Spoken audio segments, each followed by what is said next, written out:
let's talk about the different ways that you can insulate the exterior walls of your house. Hey, I'm Josh Beasley here with Eco Panels of Tennessee. You all know the pink fluff insulation, right? The cotton candy fiberglass insulation. It's what the building industry has used for decades primarily now. It really is the cheapest, least efficient way that you can insulate your home allowed by law, which is building code. This is just a piece of R19. And so within a lab, under lab conditions, when this product is installed perfectly, then the product itself can gain an R19 rating. But you have a home that is built out of 2x4s, 2x6s. It has all those wood members throughout it, and it has this fiberglass within those wall cavities, right? And so what you've created is a wall with basically hole with cavities in it, and you're stuffing this insulation into it. Your effective R value is much lower than a 19 or a 13 in some cases, because you have all of those thermal bridges with 2x4s and 2x6s and a number of different issues with the installation of this product. So you never really get an R19. The next thing that is much better than using fiberglass insulation are the guys that come out and they will do the spray foam on your job site, right?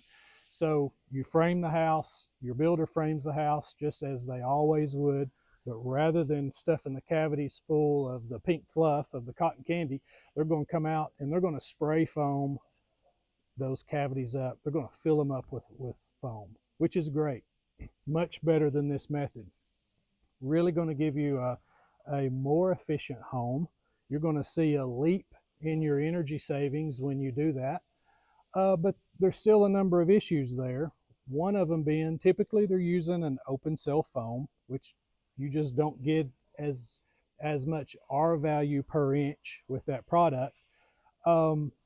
You're also not eliminating all those studs, all those thermal bridges. So every one of those 2x4s and 2x6s serve as a pathway for energy to come in or leave your home. And so it's just not as efficient method as SIP panels. And so for a SIP, and I'm standing next to a bundle of them right here, the cavity is all structural foam, and it's filled in at a very high density.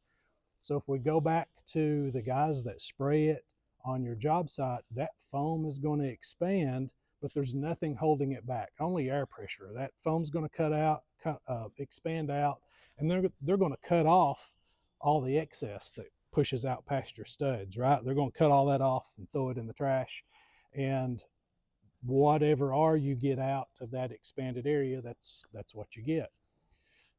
With a SIP panel, we're taking much more foam. We're basically putting these panels into a big vise, if you will, a big clamp. And we're putting much more foam into this area, into this volume, than what it would stay at under open air conditions. So we're kind of almost pressurizing it. We're forcing a much denser area of foam. So we get a much higher R value, and the foam becomes structural. Now we can take all those 2x4s and 2x6s out. In the framed house, about 25% of your home is a 2x4 or 2x6 stud. With a SIP house, we're going to get that down to maybe around 3. So suddenly we've increased the R value, we've increased the density of the foam, and we've taken all those little thermal highways where your heat is escaping out of your house and going outside in the winter. We're taking all those little highways out, and we're replacing it with structural foam. That is the big advantage over SIPs over guys that do the spray on site. Again, much better product than the fiberglass. So, maybe you've lived in a home with fiberglass and you've thought about, you want something more efficient, something more manageable as far as your energy bills long term. Hey, the next best thing, spray on site, absolutely.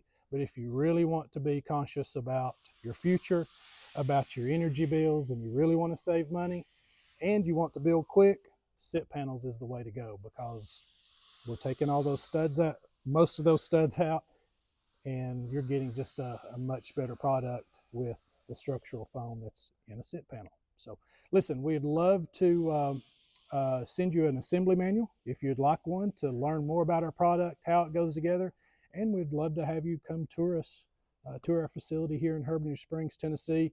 We've got stuff going on. We're building panels. We'd love for you to come see it. Just reach out to us.